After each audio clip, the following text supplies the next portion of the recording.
Abra sua Bíblia, meu irmão, em 2 Pedro. Antes de nós lermos, meu irmão, para que entendamos bem o nosso objetivo essa noite, 2 Pedro é uma carta completamente diferente da 1 Pedro. 1 Pedro foi uma carta escrita para acalmar, vamos dizer assim, o coração das pessoas que estavam preocupadas por causa da perseguição de Nero. Quando você lê 1 Pedro, você vai ver muito, em toda a carta, 1 Pedro, você vai ver palavras de consolo, encorajamento, palavras de conforto, de esperança, que o povo aguentasse a perseguição que estava para vir, que eles não desanimassem, que eles se mantivessem firmes, fortes, etc. Em 2 Pedro, esse seria um problema, veja só, um ataque à igreja externo, ou seja, via do império em direção à igreja. Mas em 2 Pedro nós temos um outro tipo de exortação. Uma exortação à igreja, mas em relação a um problema interno. O que é que estava acontecendo na igreja? Estava acontecendo de algumas pessoas se desanimarem na sua caminhada cristã, ao ponto de começar a negar que Jesus voltaria, começarem a negar a ação do Espírito na igreja, começarem a negar os preceitos dos profetas, dos apóstolos, o ensino de Cristo Jesus, o próprio Cristo, o ensino do próprio Cristo. E por estar havendo aquele tipo de balbúrdia dentro da igreja, aquela confusão generalizada dentro da igreja, com aquela polissemia, meus irmãos, de conceitos contraditórios, conflitantes, e a igreja internamente meio que sem rumo. Então Pedro escreve para alertar a igreja sobre a importância dela se manter firme em relação aos preceitos da palavra de Deus. Olha, meu irmão, não se engane. O que mais a Bíblia fala é sobre a própria Bíblia. Sabia disso? O que mais a Bíblia fala é sobre a própria palavra de Deus.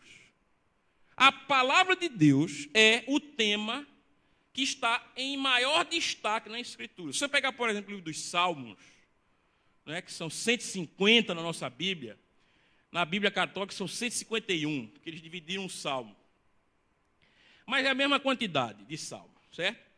Você pega a nossa Bíblia, você vai ver que o maior salmo da Bíblia, que é o Salmo 119, é um salmo que versa sobre a palavra de Deus, do início ao fim. Se você pegar, por exemplo, as cartas paulinas, você vai ver que Paulo fala demais das grafê, da escritura, de onde vem a palavra grafia, da escritura, da mensagem de Deus revelada através dos profetas e também dos apóstolos. Se você pegar as cartas gerais, Pedro, João, você vai ver, e principalmente Pedro, você vai ver que Pedro enfatiza muito a importância da Escritura. A Escritura, meu irmão, está sempre em evidência no texto sagrado. No Antigo Testamento você vai ver muitas alusões à lei, à Torá, a lei, porque a lei não estava mais nos corações dos homens, apenas no papel, e isso era uma denúncia constante dos profetas, que tinham a lei do Senhor, os mandamentos do Senhor nos seus lábios, mas os seus corações estavam distantes da lei. Isso era uma denúncia constante dos profetas. Em nada diferente do que nós vivemos hoje. Nós vivemos hoje uma situação idêntica, gente. Olha, as pessoas professam o cristianismo de boca. A vivência cristã é zero. Eu não vou dizer que é zero, meu irmão, porque eu creio que o Espírito de Deus está, mas é 0, alguma coisa, viu? Eu sou extremamente pessimista em relação à vivência cristã. Eu não acho, meu irmão, que o camarada que aparece na televisão, dizendo que botou um cabelo que custou 20 mil reais, né? Com um relógio que custa 250 mil reais, e dizendo que evangelho é isso, e é um dos maiores ícones da igreja hoje. Eu não acho, gente, de jeito nenhum, que nós estamos num modelo bíblico.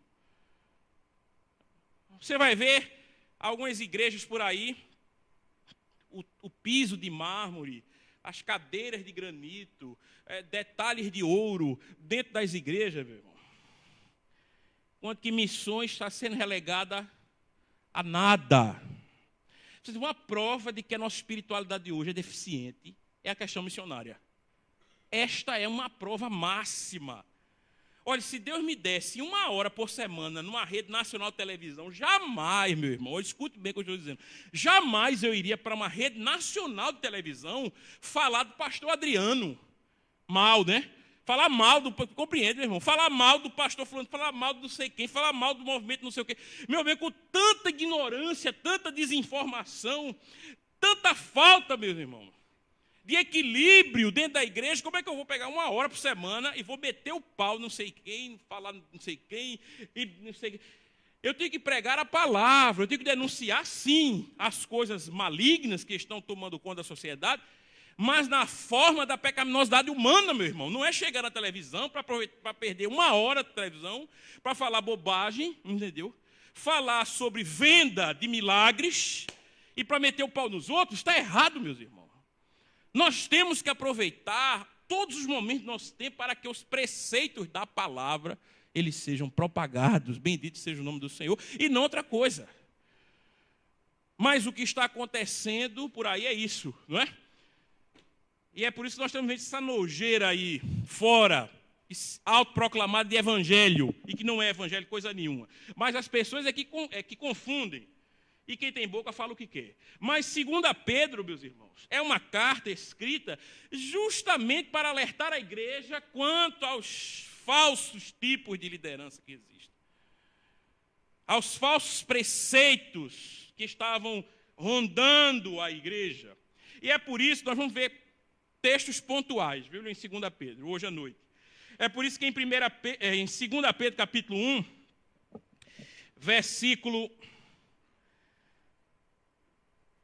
a partir do versículo 5, diz: e vós também, pondo nisto mesmo toda a diligência, acrescentai à vossa fé, é isso que eu quero que vocês atentem agora, acrescentai à vossa fé a virtude, e a virtude, diga virtude, neste caso, é prudência. Amém, meu irmão? Acrescentai à vossa fé, preste atenção, a virtude. E a virtude, o conhecimento, a ciência. E a ciência, temperança. E a temperança, paciência. E a paciência, a piedade. E a piedade, o amor fileô, o amor fraternal. E ao amor fraternal, se sua Bíblia tiver caridade, viu?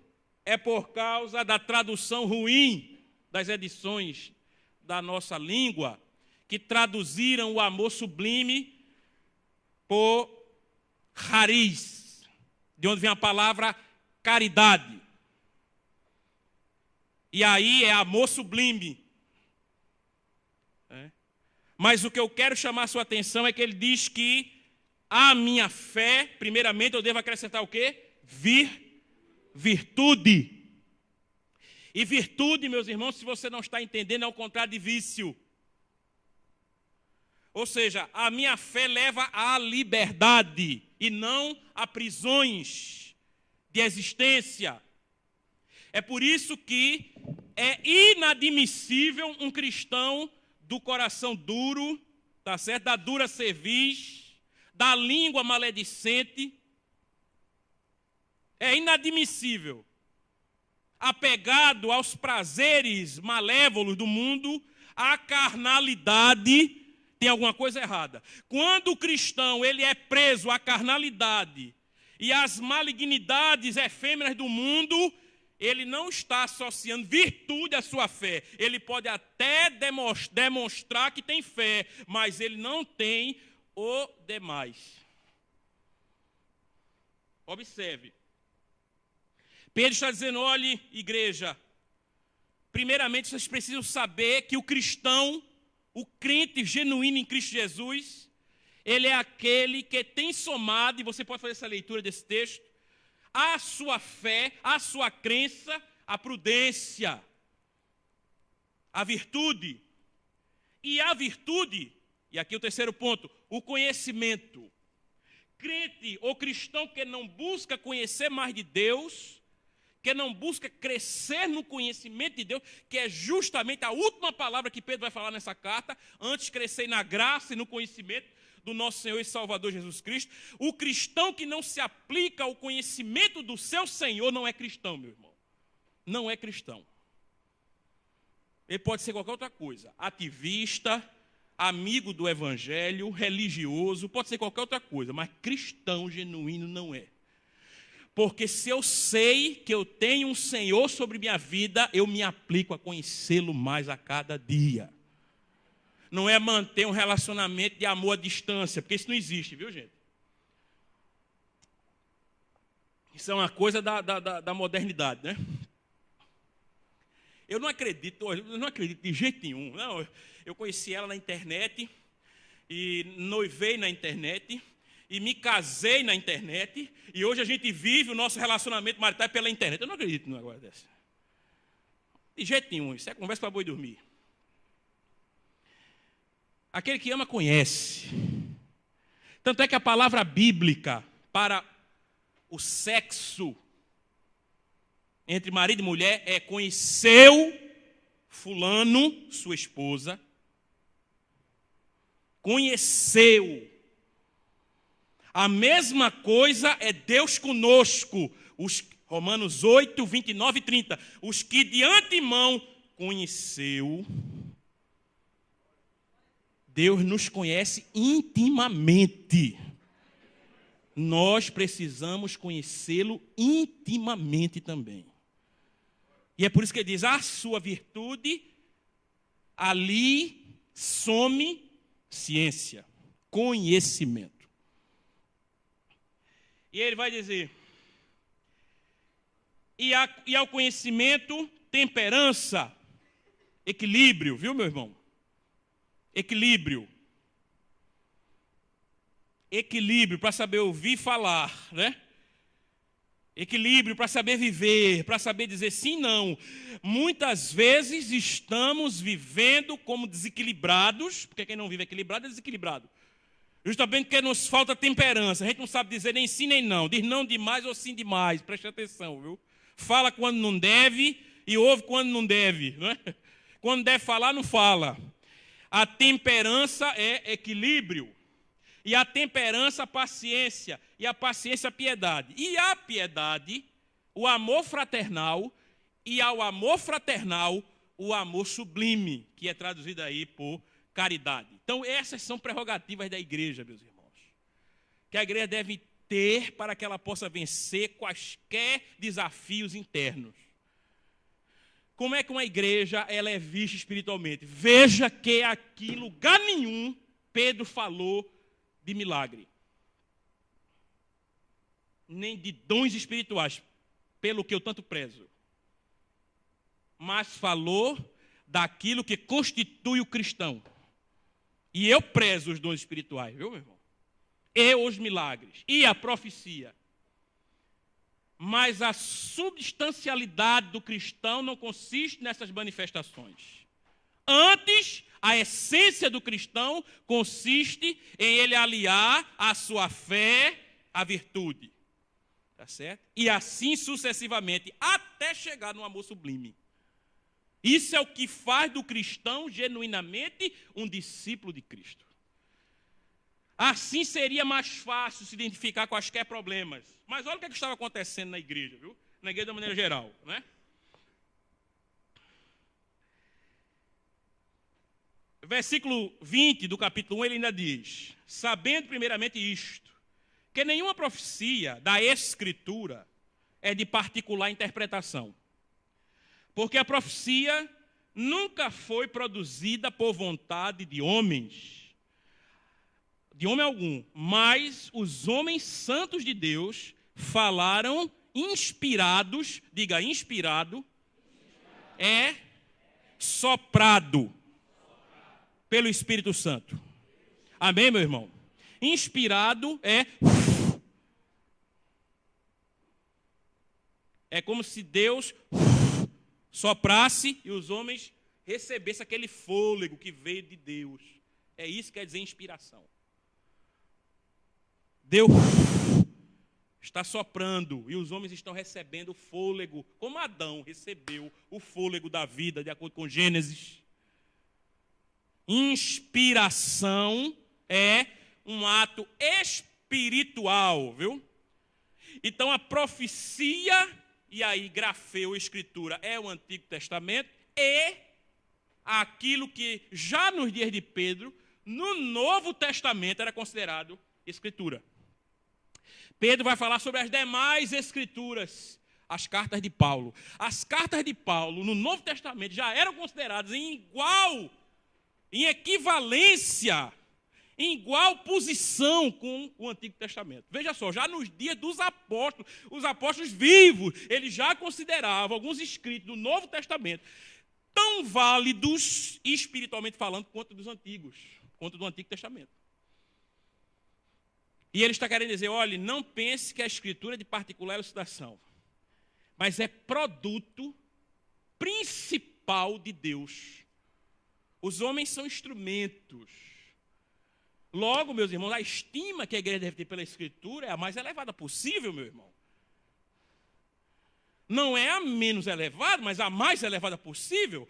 Já visto que ele está dizendo que a Escritura não é fruto da elucidação humana. Não é fruto do pensamento humano. Diferente do que outras religiões dizem, a Bíblia foi escrita por homens, se não foi escrita por anjo, nem foi ditada por Deus.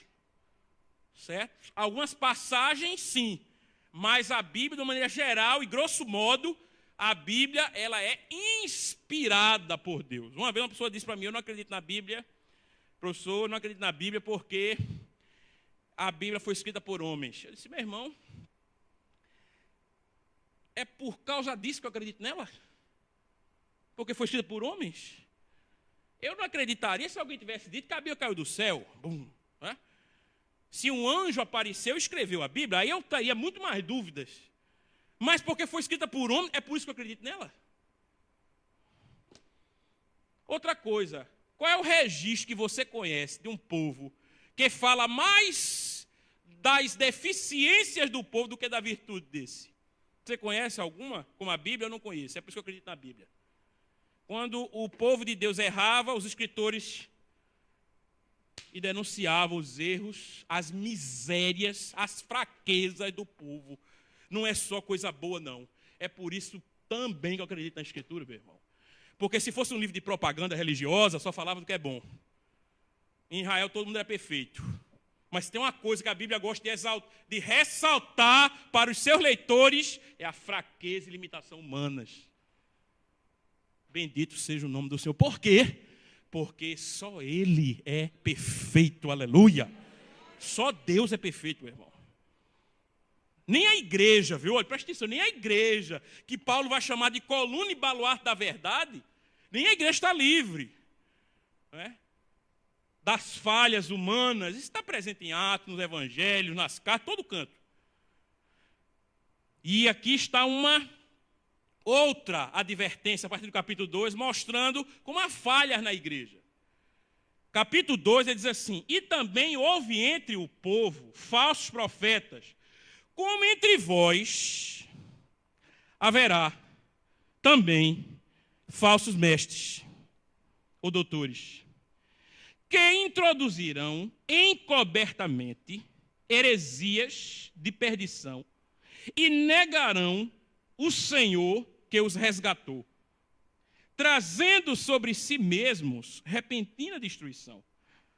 E muitos seguirão as suas dissoluções, pelos quais será blasfemado. Isso é de fora, preste atenção no que você está lendo, viu? Por causa desses, ou através destes, será blasfemado o caminho da verdade. E por avareza é idolatria, viu, gente? Avareza aí é apego demasiado aos bens materiais. E por avareza, farão de vós o quê? Comércio. Aqui na minha tradução é negócio. Com palavras fingidas, sobre os quais, já de largo tempo, não será tardia a sentença, e a sua perdição não dormita. Meu irmão, não tem quem não me convença de que isso daqui é uma profecia relativa ao que nós estamos vivendo hoje. Nós estamos vivendo hoje essas palavras. Escute bem o que eu estou dizendo.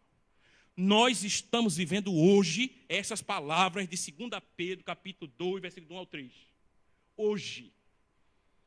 Sabe por quê, meu irmão? Porque nós estamos vendo surgindo do nosso meio, doutores ou pseudodoutores, disseminando heresias, e o povo não consegue discernir aquilo que vem de Deus, aquilo que não vem.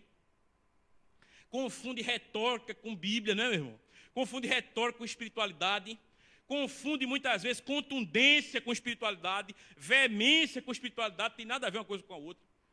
Para muitas pessoas, o camarada quando fala muito bravo, quando fala muito manso, é espiritual. Não tem nada a ver, não se atém ao conteúdo do que ele está dizendo, do que ele está falando, meu irmão. Aquilo que ele está dizendo, não é a forma como ele está dizendo, não. Você já viu alguma propaganda na novela da Globo feia? Eu nunca vi. Porque ali ele está prezando a forma em detrimento do conteúdo. Nós precisamos atentar, não apenas à forma, mas principalmente o conteúdo, meus irmãos. O que é que está sendo dito? Que evangelho é esse, meu irmão? Presta atenção. Que evangelho é esse que segrega? Que evangelho é esse que torna as pessoas cada vez mais materialistas, mais egoístas, mais egocêntricas, mais cheias de si mesmas, mais duras de coração? Que evangelho é esse, meu irmão?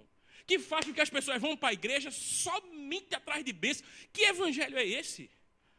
Que evangelho é esse que não faz, que não se vê, no qual não se vê mais as pessoas vendendo suas propriedades e ajudando na obra missionária? Que evangelho é esse onde a pessoa esmola para Deus quando dá, né, sem nenhum tipo de barganha, agora quando quer barganhar, dá até as roupas íntimas, meu irmão? Que tipo de evangelho é esse? Que tipo de evangelho é esse, meu irmão, que faz com que eu passe pela minha existência mudo em relação à minha fé? Não compartilhe a minha fé. Não seja uma lâmpada em meio à escuridão. Não seja uma chama. Que evangelho é esse? Que evangelho é esse, meus irmãos, que tem feito com que nós nos gabemos de ser uma religião que cresce? Que evangelho é esse, meu irmão? Quem quer ser religião, quem quer ter os auspícios da religião, é o religioso. Mas Jesus não me chamou para ser religioso, não. Jesus me chamou para ser sal da terra e luz do mundo. Não é religioso, não. Que evangelho é esse, meu irmão? Hein? Que transforma as igrejas em clubes. Hein? Que evangelho é esse, meu irmão? Que faz com que a igreja fique exclusiva e avidamente tentando copiar o modelo do mundo para atrair mais jovens. Que tipo de evangelho é esse, meu irmão? Onde os filhos não obedecem mais os pais. Onde os pais não amam mais os filhos. Onde os casamentos se dissolvem como açúcar na água, meu irmão. Que tipo de evangelho é esse? Que evangelho é esse, meu irmão, onde você empenha a sua palavra e dobra a esquina, você já faz o contrário do que disse e não está nem aí para o que você falou? Que tipo de evangelho é esse, meu irmão? Que tipo de evangelho é esse que faz com que nós não nos compadeçamos com o nosso próximo, não soframos com o nosso próximo, não sintamos as mágoas do nosso próximo, não choremos com o nosso próximo? Que tipo de evangelho é esse, meu irmão? Que evangelho é esse? Isso é o evangelho da TV, preste atenção, viu? Isso é o evangelho da prosperidade. Isso é o evangelho de A, B ou C que está na TV, mas não é o evangelho de Jesus Cristo, não. O evangelho de Jesus Cristo é aquele que faz com que o homem saia da lama onde se encontra e infunde nesse homem nobreza espiritual, para que ele, sendo analfabeto ou doutor, ele olhe altaneiramente. Ele anda olhando para o céu, não é feito porco olhando para baixo, não. Ele anda olhando para o céu, confiante de que Deus não desamparou, de que Deus está no controle de todas as coisas, meu irmão.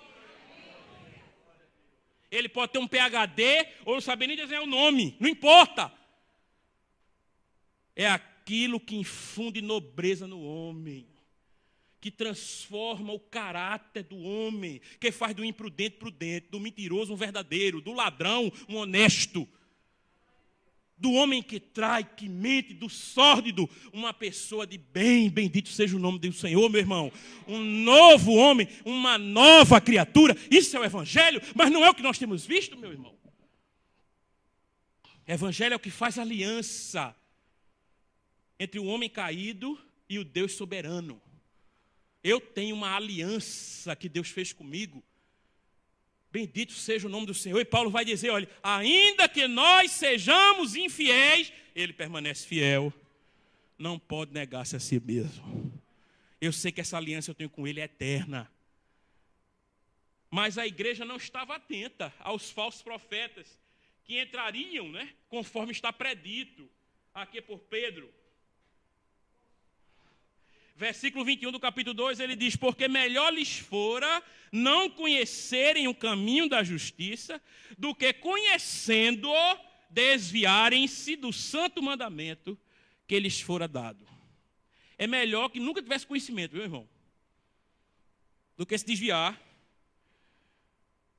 E pior, ensinar o contrário do que aprendera. Não é?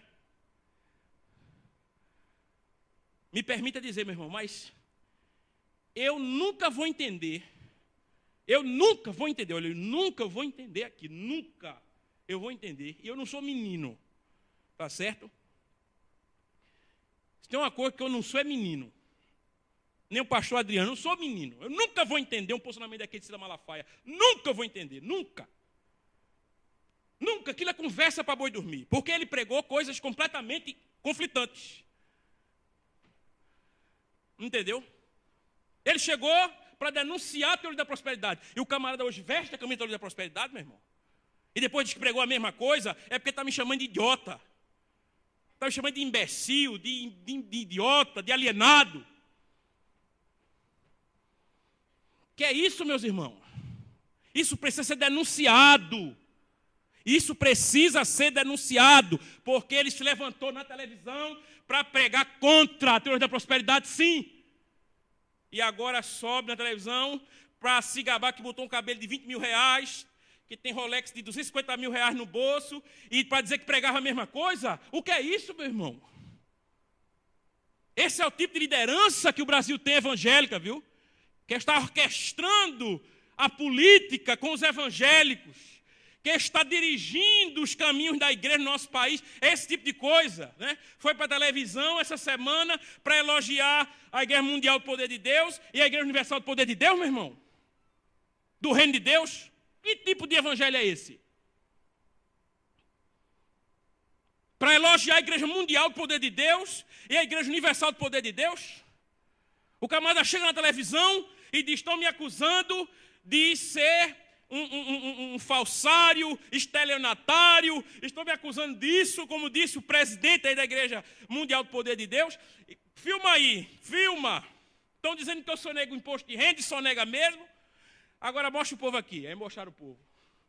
Acho que tem umas 25 a 30 mil pessoas. Quem está feliz aqui? Aquela multidão.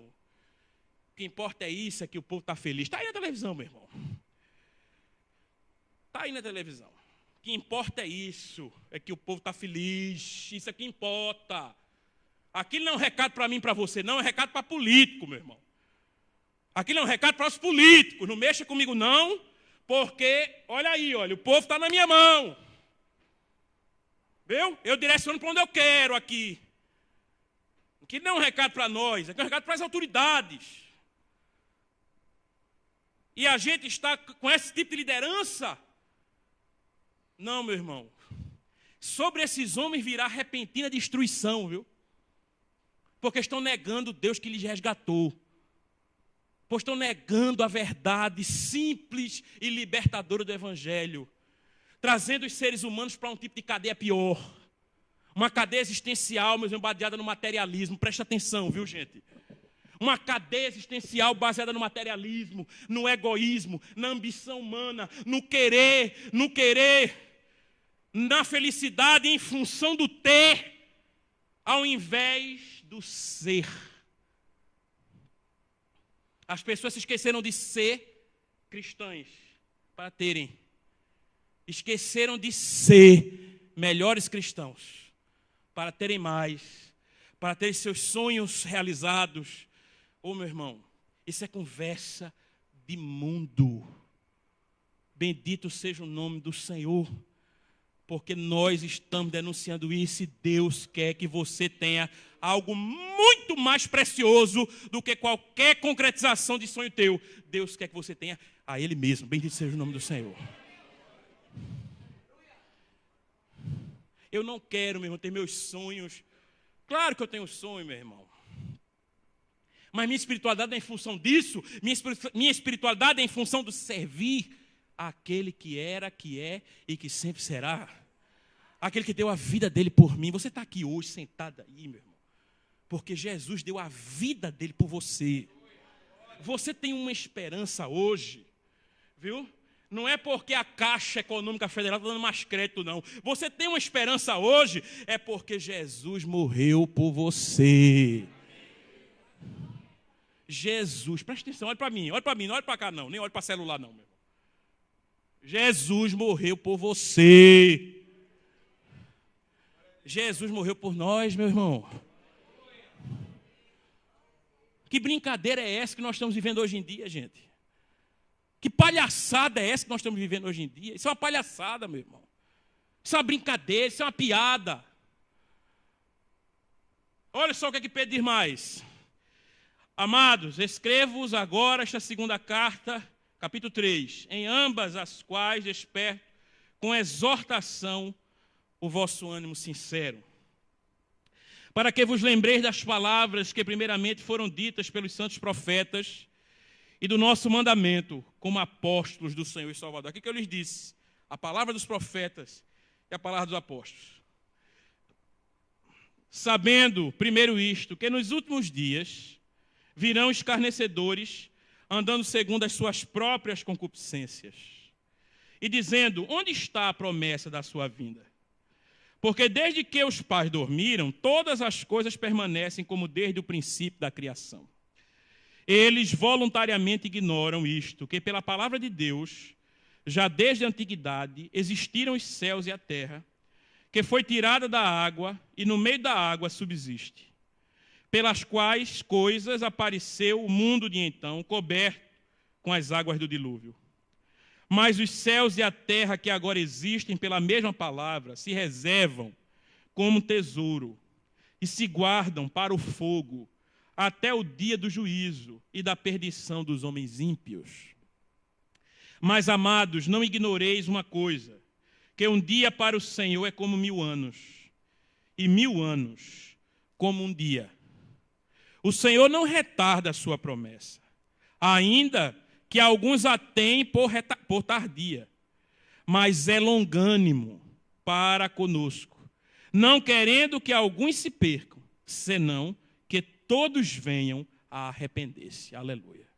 Sabe por que está demorando muito, meu irmão? Porque a gente está olhando pela perspectiva temporal errada. A perspectiva temporal do homem é uma perspectiva imediatista. Assim, preste atenção no que eu estou dizendo. Deus demora, quando eu falo em termos de humanidade. Mas quando a gente para olhar com paciência, Deus não está demorando não, viu, irmão? Jesus não demora na sua promessa. Vamos pensar em termos de humanidade. Agora, sob a perspectiva de Deus. Pedro está dizendo que um dia para Deus é como 1000 anos. E 1000 anos é como um dia. Ora, se Jesus foi há 2000 anos, para Deus ele foi há 2 dias. Então nós ainda estamos no começo da semana, certo? Para Deus. Para Deus. Agora vamos observar a partir de cada indivíduo. Meus irmãos, o tempo de vida do homem não é de 2000 anos, viu? Nós estamos falando em termos de humanidade. Mas o tempo de vida do homem são poucas décadas. Não é? Então Deus não está demorando para ninguém aqui. Se você pensa que Deus vai demorar 2000 anos para falar com você, está redondamente enganado. Já já, Deus falará com você. Já já, viu, meu irmão? Não tem 2000 anos não, viu? 2000 anos é em relação à humanidade, preste atenção. Mas em relação a seres individuais, são poucas décadas, ao fim das quais nós teremos inevitavelmente o nosso encontro com o Senhor. Bendito seja o nome do Senhor. A cada dia que passa, estou mais perto do meu encontro com Ele. Não sei, vai durar 60, 70, eu quero que dure 100 anos, 120, eu gosto da vida. Mas o juízo vem, viu, meu irmão? Para mim e para você. Ah, pastor, mas eu queria ouvir uma palavra que alimentasse a minha alma. Então, destampa espiritualmente os teus ouvidos, meu irmão. Porque o que tu estás ouvindo aqui desse púlpito é uma palavra espiritual. Não é egocêntrica, não é materialista, mas não tenha dúvida, viu, meu irmão, de que provém do trono da graça para você. Deus está falando para mim e para você, filho, eu quero que você alie a sua fé. Quem tem fé aqui? Amém. Eita, que amém fraco da bexiga, como diz o Matuto. Quem tem fé aqui, meu irmão? Amém. Você tem fé? Ô, meu irmão, vamos ter mais ânimo, né, para falarmos da nossa... Você tem fé? Eu tenho fé. Amém? Amém. Ali a sua fé, prudência, virtude, temperança, equilíbrio, né, moderação, amor fraternal e o amor sublime. Preste atenção, viu, meu irmão? Amém, igreja? É isso que Deus quer de nós. Para que nós expurguemos os males internos, porque isso nós podemos resolver. O externo, só quem resolve é Deus, viu? Eu não posso pedir perseguição nenhuma. Posso orar, manter firme, mas de lá para cá é uma coisa, mas daqui para lá é obrigação nossa. Não é o governo que vai entrar aqui e me ensinar a ser crente, não. É o Espírito de Deus nos nossos corações. Se nós lhe dermos autonomia para isso. Deus te abençoou com uma coisa extraordinária mesmo, que se chama arbítrio. Você tem a capacidade de fazer o que quer. Deus lhe deu essa capacidade de escolher. É uma coisa maravilhosa. Você tem um tesouro na mão. A partir de agora, cabe a você decidir fazer o que você quer com esse conhecimento que você tem. Porque Deus quer se relacionar com você. A pergunta é, você quer relacionar-se mais e melhor com Ele? Olha só o final de 2 Pedro, diz assim, capítulo 3, versículo 17. Vós, portanto, amados, sabendo isto de antemão, guardai-vos de que, pelo engano dos homens abomináveis, sejais juntamente arrebatados e descaiais da vossa firmeza. Antes, crescei na graça e no conhecimento de nosso Senhor e Salvador Jesus Cristo. Antes, crescei na graça e no conhecimento do nosso Senhor e Salvador Jesus Cristo. A Ele seja dada a glória, assim agora, como no dia da eternidade. Amém. A minha oração é que eu e você estejamos lá no dia da eternidade para dar glória a Ele. Amém, meu irmão? Dar glória agora é bom. Dar glória a Deus agora é uma bênção. Mas melhor ainda será dar glórias a Ele no dia da eternidade. Louvado e engrandecido seja o nome do Senhor. Diga assim: a fé que eu tenho é minha e cabe a mim cuidar dela. Amém, meu irmão? Compete a você. Bendito seja o nome do Senhor. Por isso, meu irmão, nessa semana saia, ore mais, proclame mais do amor de Deus, fale mais, fale a seus parentes, fale a seus amigos, fale aos conhecidos, fale aos desconhecidos, pregue em tempo, fora de tempo, emane aquilo que Deus colocou dentro de ti, meu irmão. Fale mais do Senhor, projete mais a glória dEle, para a honra e glória do seu nome. Amém. Vamos ficar em pé, em nome de Jesus.